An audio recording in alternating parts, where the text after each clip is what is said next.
Ma mère, elle était là pour l'accouchement. Quand elle est rentrée en Israël, j'ai eu une angoisse. J'ai envie d'être avec ma mère, avec ma belle-mère. J'ai envie que ma fille, elle aille au GAN. J'ai envie qu'elle soit Ima de Shabbat. Je me rappelle, je suis rentrée en novembre. Il y a eu Yom Ha'atzmaout, donc du mois de mai de la même année, en fait. Elle est revenue avec un chapeau en drapeau, comme ça. J'ai dit, waouh, c'est pour ça que je suis rentrée. Anaëlle Krief, salut. Bonjour. On est trop contente d'être dans ta ville, on va dire, on est à Natania. L'Alia, pourtant, on va dire que c'est une longue aventure. Si je résume comme ça, est-ce que ça te va? Ça a été comme les lignes de la vie. C'est en haut, c'est en bas. Mais tu vois, si c'est plat, ça veut dire qu'on est mort. Donc, vaut mieux, en fait. Tu vois. Pour toi, t'es loin d'être morte, c'est pas du tout. Nous, c'est très, très On n'en dur. est pas là, pas du tout. Tu es venue 2 fois en Israël avant de décider de t'installer ici, quoi. Pourquoi? Je travaillais chez partirenisraël.com, tu sais, cadet, poissonnière, tu sais, la vraie parisienne. Je terminais le travail, j'allais faire les courses aux Galeries Lafayette, tu sais quoi, la parisienne. Ne pleure pas, Non, je ne pleure pas. Et ils ont ouvert une succursale à Ranana de partirenisraël.com. Et je suis venue en Israël. Je vivais à Natania, j'allais à Ranana tous les jours. C'était la croix et la bannière. J'étais habituée au métro, où tu peux arriver à n'importe où en moins de 20 minutes. Et je me retrouve en Israël avec les monies de Chirout, sans parler hébreu, à aller tous les jours bosser, faire 3 heures de route, l'impression de pas me faire comprendre, l'impression les papiers sont interminables. C'était vraiment, j'étais contente d'être là, mais c'était super dur. C'était super dur. C'est l'âge où j'ai 23 ans, j'ai envie de fonder une famille. Je veux beaucoup de choses en fait. Dans mon caractère, je suis un peu yes man, tu vois. Tout oui. Ma mère, elle habitait en France, elle était bien, elle était tranquille. Et puis, je lui dis, maman, viens, on fait l'Alia. Je fais l'Alia pour le voyage. Elle me dit, d'accord. Elle te rejoint. Elle me rejoint et moi, je l'appelle du voyage de noces. Je lui dis, maman, je rentre pas. Enfin, si je rentre, fermer les comptes en banque, prendre plus qu'un maillot de bain et je repars.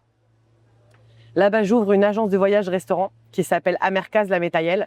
Et je vais te dire, j'ai plus fait mon Alia en Thaïlande à ce moment-là que mon Alia en Israël. Parce que c'est un endroit où tous les Israéliens venaient. Et j'ai plus appris sur la mentalité israélienne en étant baignée en Thaïlande à Koh Samui que quelqu'un qui vit peut-être 20 ans ici et qui reste avec des Français. Je parlais que hébreu. J'ai appris tout ce que je sais sur les Israéliens, je l'ai appris là-bas. Au bout de 5 ans, je tombe enceinte. D'ailleurs, ça fera partie de mon spectacle. Je vais raconter à tout le monde l'accouchement en Thaïlande sans péridurale. J'avais le choix entre un hôpital thaïlandais et un hôpital, on va dire, américain en Thaïlande.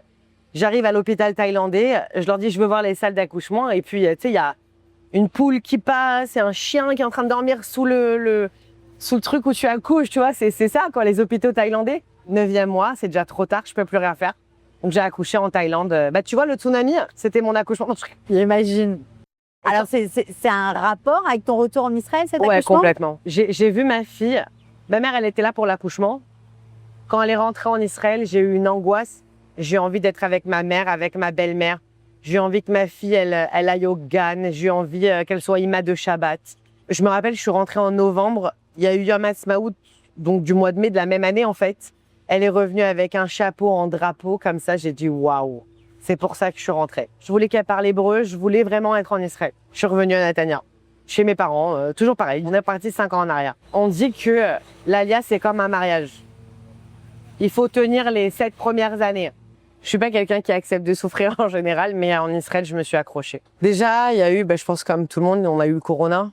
Déjà, ça, c'était pas facile. Et moi, juste après le corona, j'ai vécu une épreuve assez difficile. Quand j'étais enceinte de mon 3e enfant, quand je suis partie en fait accoucher mon 3e enfant, j'avais donc ma première qui avait 5 ans à l'époque, mon 2e qui avait 2 ans, mon 2e qui a fait de la fièvre, il était chez une amie. Et elle me dit, écoute, le petit, il a de la fièvre, est-ce que tu veux que je l'emmène chez le médecin? Moi, je lui dis, écoute, c'est mon fils, c'est mon bébé, il doit être stressé que maman elle soit partie accoucher, c'est la première fois qu'on est séparés. Je pense que ça doit être psychosomatique, il a rien du tout.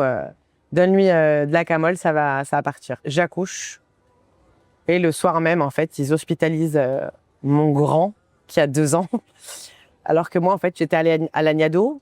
Donc en fait, tu accouches au 3e étage et mon fils il était hospitalisé dans la Marlaquette enfant au 1er étage.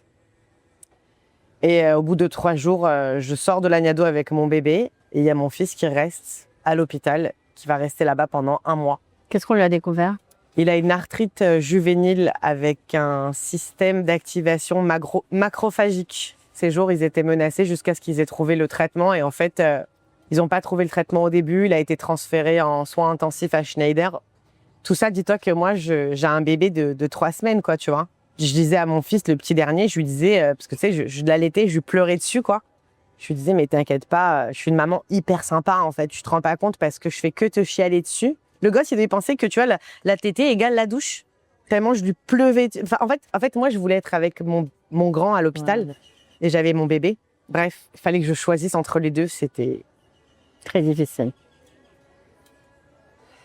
Au bout d'un mois, c'est la veille de Kippour. Alors, j'ai mon fils qui est vraiment en train de mourir à Schneider. Et je me dis, je vais faire les caparottes. Et donc, je prends donc sur moi. Je ramasse les guêpes qui tombent dans la piscine. Tu vois, tellement j'ai de la peine de voir un animal en souffrance. Je vais voir le chorette. Et je lui tends un poulet, je lui dis, regarde, c'est pour mon fils, il est super malade. Il arrête tout ce qu'il fait, parce que tu sais, c'est un peu à la chaîne. Il arrête, il prend la lame, il la nettoie, il la passe comme ça, il commence à faire des prières. Je parle pas le chorette, donc je comprends pas trop ce qu'il dit, mais il fait des incantations comme ça et tout. Moi, tu sais, je tourne la tête, il me dit non, tu regardes. Et je regarde et il me dit, et tu vas prendre la terre et tu vas recouvrir. Tu sais, là, je me sens, tu sais, les sorcières de Salem, quoi.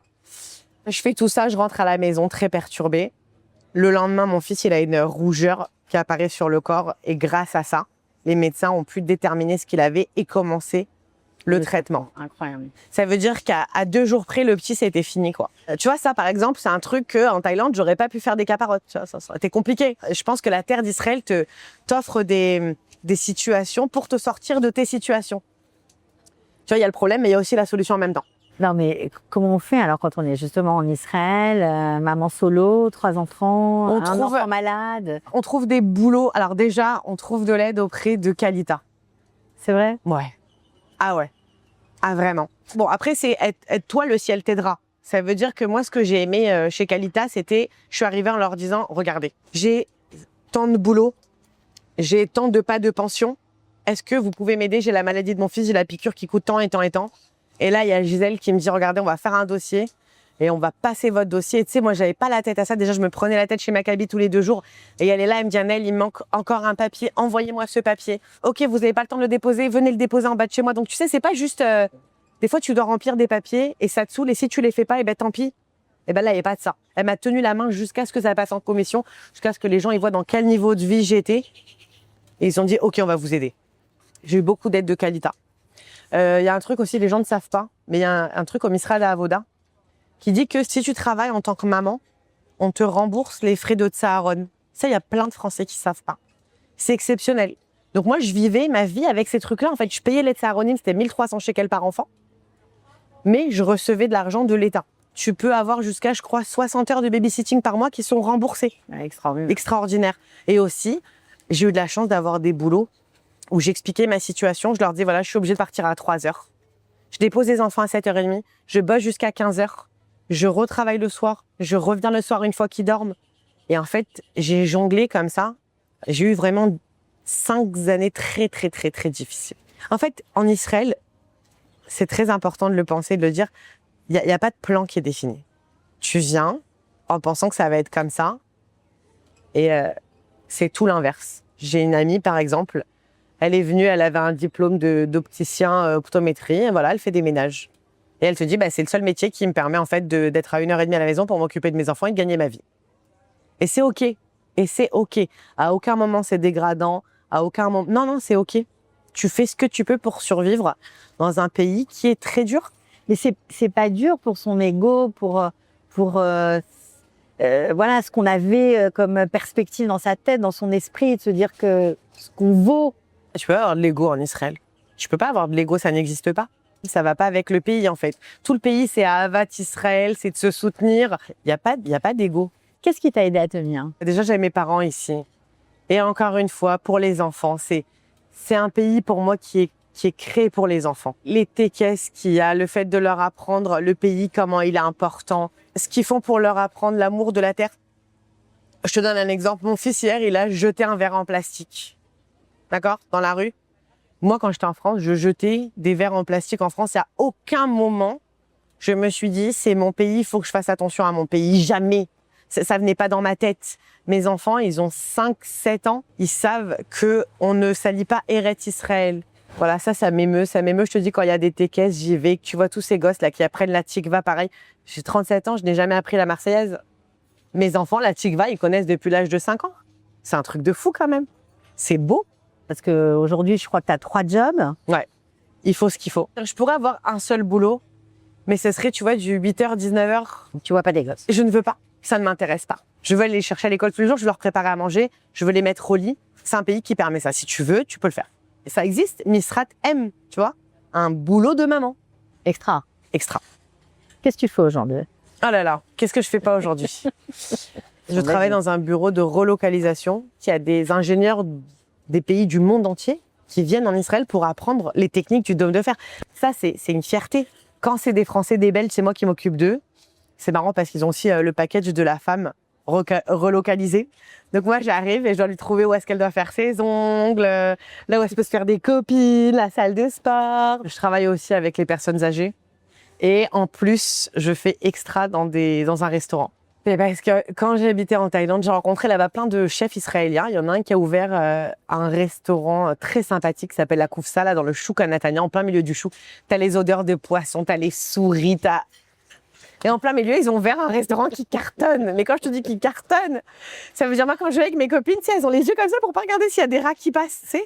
Ah ouais, c'est comme ça. Ah, c'est comme ça, ouais, tu sais. Mais le restaurant, il chambé.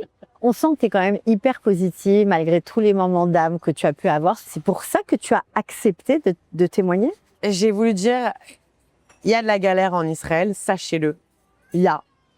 Mais il y a des gens qui vont t'aider. Il y a des organisations qui vont t'aider. Il y a Kalita qui va t'aider. Encore une fois, je reviens parce que moi, ils m'ont vraiment sauvé la vie. Des gens auxquels tu ne pensais pas spécialement. Par exemple, moi, je cherchais des babysitters pour aller bosser le soir. Eh ben, j'ai mis un mot dans mon immeuble. Quand t'es maman solo, tu ne peux pas ramener le babysitter. J'ai eu une mamie de mon immeuble qui descendait, tu sais, avec son petit tricot comme ça. Et elle me demandait de lui allumer la télé en français.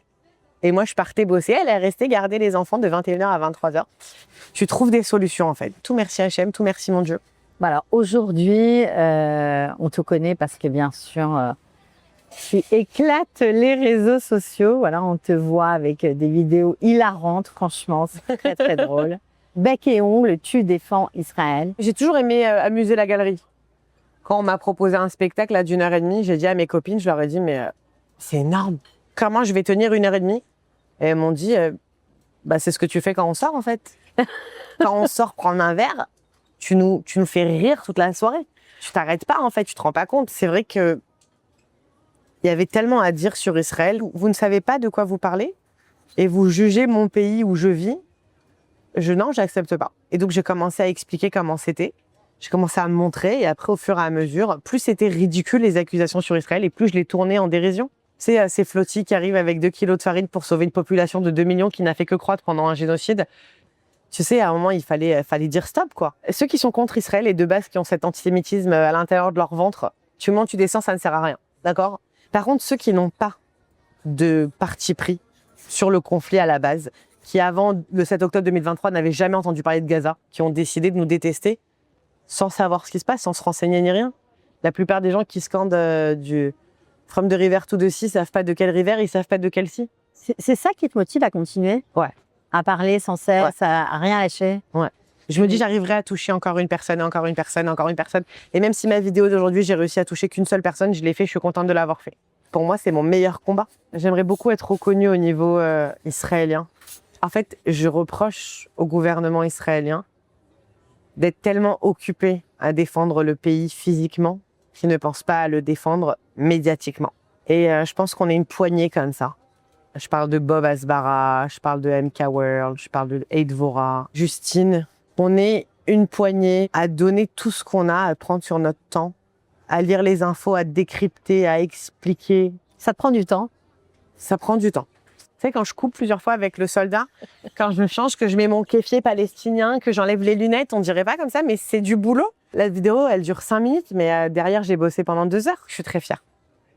Et j'adore quand les Israéliens, ils me reconnaissent. Et ils me disent, t'es pas la Française qui fait de la hasbara? Et ils me disent, colle à cavote, parce que nous, ça nous gonfle d'expliquer aux gens.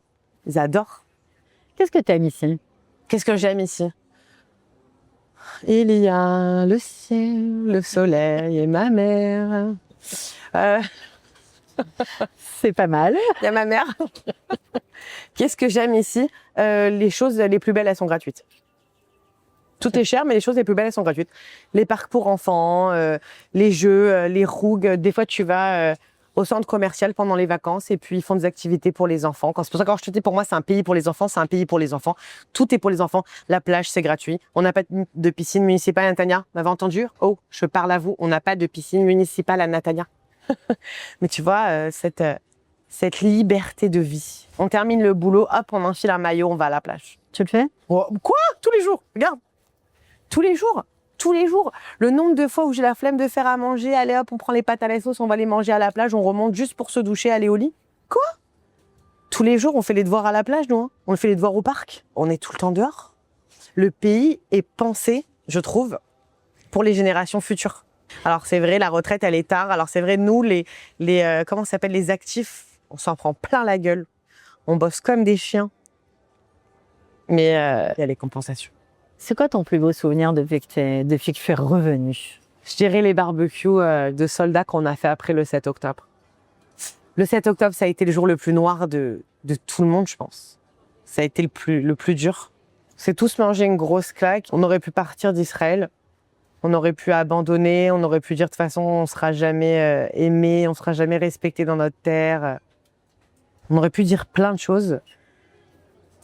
Et au contraire, il y a eu une ardoute, une unité qui s'est réveillée. Truc de malade. On vient de partout, on cuisine pour les soldats, on leur montre qu'on les aime, qu'on est là, que c'est nos fils. On leur a apporté la musique, de la joie. On était avec Simcha Lachayal, ça s'appelle. Quelle soirée. Tu vois, j'en parle, j'ai des frissons, quoi. Tu sais, c'est très tunisien, hein, mais on leur montre de l'amour par la bouffe. Mais tu vois, Ça marche. ça marche très bien. Donc ouais, c'est ces moments-là, quoi. Il y a les soldats de l'ombre aussi. T'as le vendredi matin, t'as des milliers de personnes qui arrivent déposer dans le hall d'un immeuble de la bouffe qui est redistribuée dans les bases. Incroyable. Mais on se connaît pas, tu vois. Quand on dit on est un, Israël est un. Mais oui, Israël est un, quoi. Ça veut dire c'est vraiment ça. On se clash, on se dit les trucs, mais on se retrouve toujours pour les fêtes, les repas. On est content de se voir. C'est le même sens, c'est le même peuple. C'est quoi tes projets, Naël? Mon rêve, c'est de participer au Misrada Hasbara. C'est qu'ils ouvrent ce que c'est la Hasbara, je vais traduire. C'est les Hasbir, c'est expliquer ce qui se passe en Israël, c'est raconter ce qu'on vit ici. Tu vois, il y a une base, par exemple, à Be'er-Sheva, où il y a des musulmans, des druzes, des bédouins, qui sont tous là-bas. Donc, c'est une base avec qui parle 100% arabe. Moi, c'est mon rêve de montrer ça, tu vois, de filmer ça. Mais encore une fois, Israël est trop occupé à nous défendre sur cette front pour penser à faire ce genre de contenu. Ça va venir? Ça va venir, j'attends. Moi, je suis là, tu sais, j'attends. J'ai plein de personnes qui me disent « Oui, j'étais à l'hôpital grâce à toi, c'est passé plus vite. Le matin, je me réveille, je regarde tes vidéos, je passe une meilleure journée. » Et les gens qui pensent à l'Alien, t'écrivent aussi? Beaucoup. Quelle ville ils me conseillent, quel budget. Tu sens une urgence à changer de vie, à venir ici, dans les réactions de ceux qui te suivent, en fait. Clairement. Les fois, moi, tu sais, quand je reprends, on va dire, un parti politique, je vois les commentaires, ah, je peux plus me les voir, vivement qu'on se barre. Tu sais, je pense que la plupart des Juifs français, ils ont qu'un seul mot en tête, c'est 2027. On va voir ce qui va se passer en 2027. Et en fonction de ça, et pour moi, ils ont tous un peu tracé le chemin de l'Alia. Et je pense qu'à un moment, il n'y aura pas le choix. Et je te dis ça, j'ai les larmes aux yeux, parce que la France, c'est mon premier amour, quoi. Et j'espère que Israël sera prêt à accepter et à accueillir comme il faut tous ces gens qui vont venir. Tu penses que tu vas rester là maintenant? Ce serait bête de partir maintenant. Après avoir tellement, je dirais pas galéré, mais après avoir traversé tellement de choses, ça fait 10 ans que je suis là. Ouais, je galère encore, hein. Mais déjà, je me sens beaucoup plus à ma place qu'il y a 10 ans. Donc ouais, je suis là pour rester, quoi. Faut se dire qu'on est dans le seul pays des Juifs et qu'on est béni pour ça. Que même si c'est dur, il faut s'accrocher parce que c'est là où on doit être.